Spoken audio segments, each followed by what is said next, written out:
ይትባረክ እግዚአብሔር አምላከ አበዊነ ዘመሃሮን ጸብአ ለእደዊነ። አጋንንት የሚሸነፉበትንና ድል የሚነሱበትን ሰልፍ የማማተብን ጥበብ ለእጆቻችን ለጣቶቻችን ያስተማራቸው የአባቶቻችን አምላክ ልዑል እግዚአብሔር ስሙ የተመሰገነ ይሁንልን። በስመ አብ ወወልድ ወመንፈስ ቅዱስ አሃዱ አምላክ አሜን። የተወደዳችሁ የእግዚአብሔር ቤተሰቦች፣ የድንግል ማርያም ልጆች፣ የቅድስት ቤተ ክርስቲያን ወዳጆች በእግዚአብሔር ስም እንደምን ዋላችሁ? አሜን። ቅዱስ እግዚአብሔር አምላካችን እንደ ኃጢአታችን ሳይሆን እንደ ምሕረቱ ብዛት ይቅር ስለሚለን ስሙ የተመሰገነ ይሁንልን።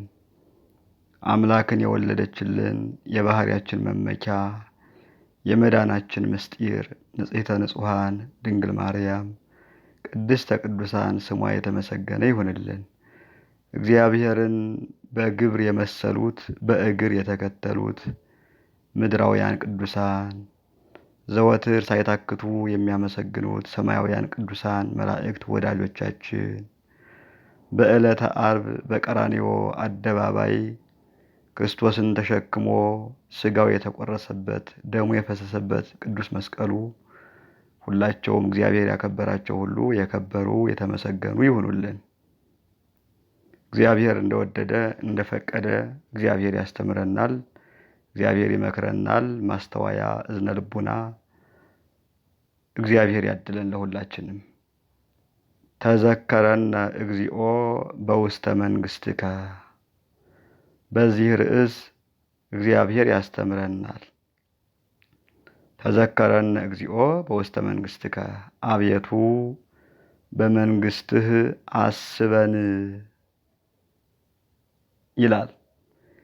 ይህንን ቃል ሁላችን አዘውትረን የምንጸልየው በማህሌቱም በቅዳሴውም በጸሎታችንም እግዚአብሔርን የምንማጸንበት ትልቅ ኃይለ ቃል ትልቅ ምስጢር ያለው ሰውና እግዚአብሔር የተወዳጁበት ሰው ልቡናውን ለእግዚአብሔር አስገዝቶ የእግዚአብሔርን መንግስቱን አምኖ በእግዚአብሔር መንግስት ለመኖር ባለሟል ለመሆን የጸለየው ጸሎት ሲሆን፣ በአንጻሩ ደግሞ እግዚአብሔር ደግሞ እንዲህ በዚህ ጸሎት የጠየቀውን ተቀብሎ የመንግስቱ ወራሽ ያደረገበት ታላቅ ጸሎት ነው።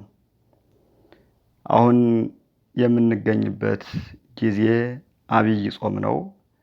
ሲቀጥል ደግሞ እነሆ ጌታችንና መድኃኒታችን ኢየሱስ ክርስቶስ የተሰቀለበትን በዓል የምናስብበት ወቅት ነው። መድኃኔ ዓለም ነው። እንግዲህ እንደሚታወቀው የጌታችን ጥንተ ስቅለቱ ማለትም መጀመሪያ የተሰቀለበት ዕለት መጋቢት 27 ዓርብ ቀን ነበረ።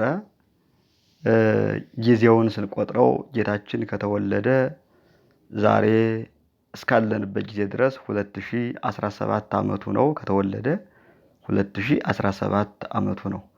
ከተሰቀለ ደግሞ ከተሰቀለበት ዕለት ጀምረን ስንቆጥር ደግሞ 1984 ዓመት ለ2000 ዓመት 16 ዓመት የጎደለው ማለት ነው። እንደ እውነቱ ከዘመን ልኬት አንጻር ስንመለከተው ቅርብ ነው የሚመስለው። አባቶቻችን የዚህን ዘመን ግማሽ ኑረውታል። አዳም ሁላችን እንደምናውቀው 930 ዓመት ነው የኖረው። እነ ማቱሳላ 969 ዓመት። ብዙ ቅዱሳን እንዲህ አይነት እድሜ ኑረዋል። ምናልባትም በዚህ ዘመን እንደነሱ የመኖር እድል ቢኖረን እንደነሱ አይነት ቅድስና ቢኖረን ኑሮ የክርስቶስን መሰቀል የሚነግሩን እኛ የምናውቃቸው አባቶች ይኖሩን ነበረ ማለት ነው። ግን እኛ ከኃጢአታችን የተነሳ እግዚአብሔርን ከማስቀየማችን የተነሳ ከጊዜ በኋላ እድሜያችን እየተቀነሰ ስለሄደ 2000 ዓመት በእኛ ዘመን ያውም እግዚአብሔር ከሰጠን ማለት ነው ብናካፍለው የ20 ሰው እድሜ ማለት ነው። የ20 ሰው እድሜ የሚሆን እድሜ ማለት ነው። እና በዚህ ጊዜ ክርስቶስን መሰቀል እናስባለን። ሲጀመር ጾሙን የምንጾመው ክርስቶስን እያሰብን ነው። ስቅለቱን እያሰብን ነው። መከራውን እያሰብን ነው።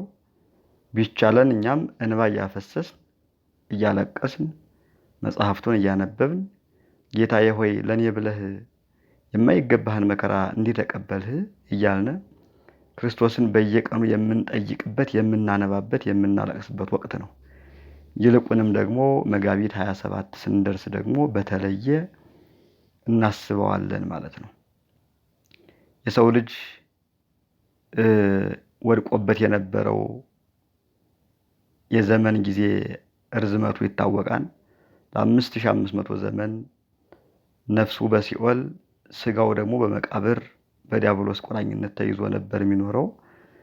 አሁን ግን በክርስቶስ መሰቀል ነፃ ከወጣን ይኸው 1984 ዓመት ተቆጥሮ ስንሞት በማህሌት፣ በቅዳሴ፣ በፍትሃት፣ በጸሎት ስጋችን ወደ መቃብር ይሸኛል። አጋንንት ስጋችንን በመቃብር እንዳይቆራኙት የመቃብር ስፍራችን ቅዳሴ በሚቀደስበት፣ ማህሌት በሚቆምበት፣ ወንጌል በሚሰበክበት፣ የክርስቶስ ስጋና ደም በሚቆረስበት፣ በሚፈስበት ቅጽረ ቤተ ክርስቲያን ሆኖልናል። ይህ ከሆነልን 1984 ዓመት ተቆጠረ። ከዚያን ዕለት ጀምሮ በአጸደ ነፍስ ያሉት ቅዱሳን እግዚአብሔርን ሲያመሰግኑ፣ በአጸደ ስጋ ያሉት ሕያዋን ሆኑ ሙታን በአንድ ቅጽረ ቤተ ክርስቲያን ግቢ ሆነው እግዚአብሔርን በጸሎት ያመሰግናሉ። ከነፍስ ተለይተው የወደቁት ሙታን እንኳን ቢሆን በመቃብር ውስጥ ሆነው በድናቸው በተቀደሰ ቦታ ስላረፈ የእግዚአብሔርን ቃል በአጸደ ነፍስ ሆነው ሲሰሙ ስጋቸውም በመቃብር ሆኖ የሚለመልምበትን ጊዜ የሚነሳበትን ጊዜ ይጠብቃል ማለት ነው። እንግዲህ ቅድም ያልነውን ተዘከረነ እግዚኦ በውስተ መንግሥትከ ያለውን ቃል የተናገሩት ቅዱሳን ብዙ ናቸው። ከአዳም ጀምሮ ብዙዎቹ ብለውታል። ግን በዋነኝነት የሚታወቀው እኛም እንደ አብነት አድርገን የምንጸልየው በቅዳሴያችንም ሁልጊዜ ክርስቶስን የምንጠይቅበት በዕለተ ዓርብ የዛሬ 1984 ዓመት መጋቢት 27 መሆኑ ነው። በክርስቶስ ቀኝ የተሰቀለው ሽፍታ፣ ወንበዴ፣ በታሪኩ ደም አፍሳሽ፣ ቀማኛ፣ ሰው ገዳይ የነበረ ሰው በሆነ ቅጽበት ታሪኩ ተቀይሮለት የተናገረው ጸሎት ነው። ተዘከረን እሱ ያለው ለራሱ ተዘከረኒ እግዚኦ በውስተ መንግሥትከ፣ አቤቱ በመንግስት አስበኝ ነበር ያለው።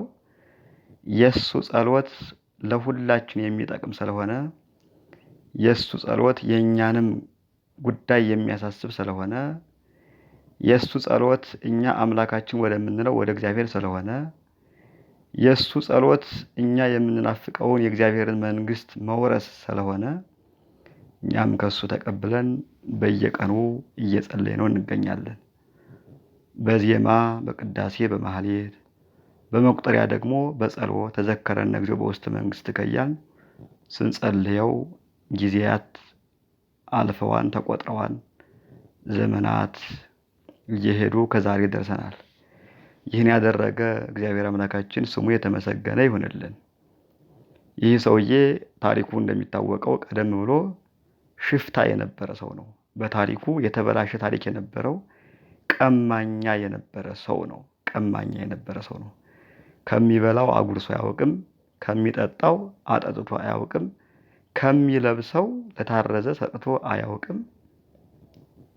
ባንደበቱም የተቸገረ ሰው አጽናንቶበት አያውቅም፣ የታመመ ጠይቆ አያውቅም።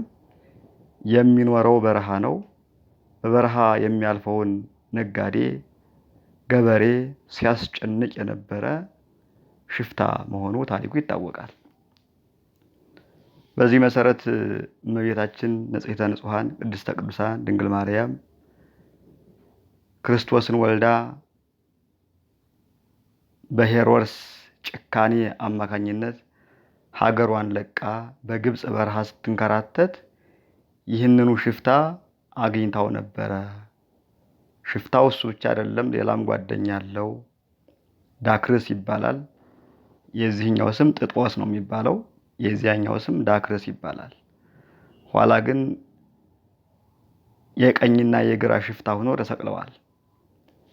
በዚህ መሰረት እመቤታችን ስታገኛቸው ሁለቱ ሽፍታዎች በሌሎቹ ሲያደርጉ እንደኖሩት እየቀሙ እየነጠቁ ለራሳቸው ጥቅም ሲያውሉ እንደኖሩት እመቤታችንም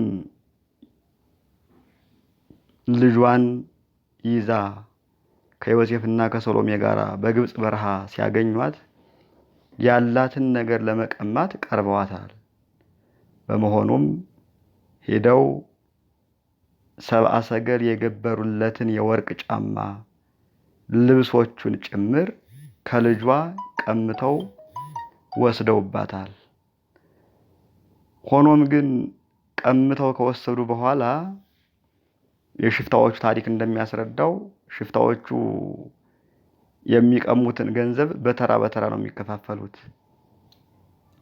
አንድ ቀን አንዱ ወስዶ ከሆነ በማግስቱ የተቀማውን ደግሞ ያኛው ደግሞ በማግስቱ ተረኛ እያሉ ነው የሚወስዱት። ታዲያ በዚህ ቀን ተረኛ የነበረው የተቀማው ገንዘብ ገቢ የሚሆነው ለዳክርስ ነበረ። ዳክርስ ማለት ኋላ በግራ የተሰቀለው ማለት ነው። በዚህ መሰረት ቀምተው ከሄዱ በኋላ ይሄ በቀኝ የተሰቀለው ሽፍታ በግራ የተሰቀለውን ሽፍታውን ጓደኛውን ጓዴ እነዚህ ሰዎች ዘርአ ነገስታት ናቸው፣ ሳያቸው የተከበሩ ናቸው፣ ስመለከታቸው ሕፃኑም አሳዝኖኛል፣ እናቱም አሳዝናኛለች፣ ስለዚህ ገንዘባቸውን እንመልስላቸው ብሎ ለጓደኛው ጥያቄ አቀረበ። በዚህ ጊዜ ጓደኛው እንዲህ አይነቱን ደግነት ከመቼ ወዲህ አመጣኸው? ውንብድናን ያስተማርኸኝ አንተ ነህ። ደም ማፍሰስን፣ ሰው መግደልን ያስተማርኸኝ አንተ ነህ። ይህንን ያህል ዘመን ስንኖር አስበኸው የማታውቀውን ዛሬ እንዴት አስበኸው? ያውስ ቢሆን በማን ተራ ነው እንደዚህ የምትለው? ዛሬ እኮ ተራው የኔ ነው ብሎ እምቢ ይለዋል። በዚህ ጊዜ በቀኝ የተሰቀለው ሽፍታ እስከ ዛሬ የቀማነውን በሙሉ አንተ ውሰድ፣ የዛሬውን ግን ለነዚህ ሰዎች መልስላቸው፣ እስከ ዛሬ የቀማነውን የኔን ፈንታ ሁሉ ላንተ ይሁን ብሎ እስከ ዛሬ የዘረፉትን ገንዘብ ሁሉ ለዛኛው ሽፍታ አስይዞ ለእመቤታችን ለልጇ ወርቁንና ልብሱን መልሶላቸዋል። በዚህ ጊዜ ወርቁንና ልብሱን መልሶላቸው እነሱ መንገዳቸውን ሲሄዱ እስኪ ትንሽ ላግዛችሁ ብሎ ክርስቶስን ሕፃን ነበረ ተሸክሞት አሽኮኮ ብሎት ይዞት ይሄዳል። አሽኮኮ ብሎ ይዞት ሲሄድ ከወገቡ ላይ የታጠቀው የወርቅ ሰይፍ ነበርና ወርቁ ተሰበረበት። መልካም ባደረግሁ እንዴት ይህ ይከፈለኛል?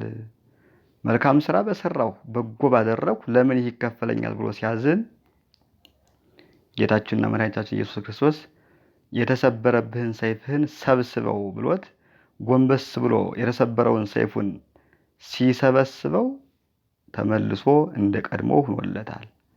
ከዚያ በኋላ እግዚአብሔርን አመስግኖ እናቱንም አመስግኖ ዮሴፍና ሰሎሜንም እጅ ነስቶ ሊሄድ ሲል ያ በትከሻው ተሸክሞት የነበረው የድንግል ማርያም ልጅ ሕፃኑ የ3 ዓመቱ ሕፃን አንድ ነገር ተናገረው። ማንን? ያን ሽፍታ ማለት ነው። ምን አለው? የዛሬ 30 ዓመት እኔ በቀራንዮ አደባባይ እሰቀላለሁ። ያን ጊዜ አንተና ጓደኛህ በቀኝና በግራ ትሰቀላላችሁ። አንተ በቀኝ ትሰቀላለህ፣ እሱ በግራ ይሰቀላል። በዚህ ቀን የሚፈጸሙትን ተአምራት አይተህ አንተ ታምናለህ፣ እሱ ግን አያምንም። በመስቀል ላይ ሆኖ ይዘብትብኛል፣ ይሰድበኛል። አንተ ግን አምነህ በጸሎት ስለምትጠይቀኝ ጸሎትህን እሰማሃለሁኝ። አዳምን ቀድመኸው ለ5500 ዘመን ተዘግታ የነበረችዋን ገነት አንተ ትገባባታለህ ብሎ የተስፋ ቃል ሰጥቶት ተለያይተዋል። ይህ ከሆነ በኋላ ጌታችን ቀስ በቀስ እንደኛ አድጎ 30 ዓመት ሞልቶት ከዚያም በኋላ ተጠምቆ ገዳመ ቆሮንቶስ ገብቶ 40 ጾም ጾሞ 3 ዓመት አስተምሮ ከዚያም በኋላ በፈቃዱ በይሁዳ ተሽጦ ለአይሁድ ተላልፎ ተሰጥቶ ዓርብ ቀን በቀራንዮ አደባባይ ሲሰቀል የክርስቶስ ቃል ስለማይዋሽ ሁለቱ ሽፍታዎች በክርስቶስ በቀኝና በግራ ተሰቀሉ። በዚህ ቀን የተሰቀለው የሰማይና የምድር ጌታ የ22ቱ ስነ ፍጥረት ንጉሥ እንደመሆኑ ብዙ ተአምራት ታይተዋል። አይሁድ እዝነ ልቡናቸው ስለደነቆረ አይነ ልቡናቸው ስለታወረ ባያስተውሉትም በመስቀል ላይ የተሰቀለው በቀኝ የተሰቀለው ሽፍታ ግን የተነገረውንም አልረሳም። በዕለቱ የተፈጸመውን ተአምር እያየም ሲያደንቅ ውሏል። በዚህ ቀን የማይረሱ 7 ተአምራት ተከናውነዋል። 3ቱ በሰማይ 4ቱ በምድር። ከ7ቱ ተአምራት 3ቱ በሰማይ 4ቱ በመሬት። 3ቱ በሰማይ የሚባሉት ፀሐይ ጨልማለች፣ ጨረቃ ደም ሆናለች፣ ከዋክብት ስፍራቸውን ቦታቸውን እየለቀቁ ወድቀዋል። እነዚህ በሰማይ የታዩት 3ቱ ተአምራት ናቸው። በምድር ደግሞ 4 ተአምራት ተከስተዋል። መቃብር በራሱ ማንም ሳይከፍተው መቃብራት ተከፍተዋል።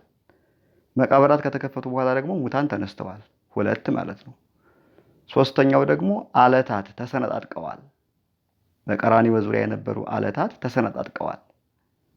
4ኛው የቤተ መቅደሱ መጋረጃ ማንም ሳይነካው በራሱ ከ2 ተቀዷል፣ ተከፍሏል ማለት ነው።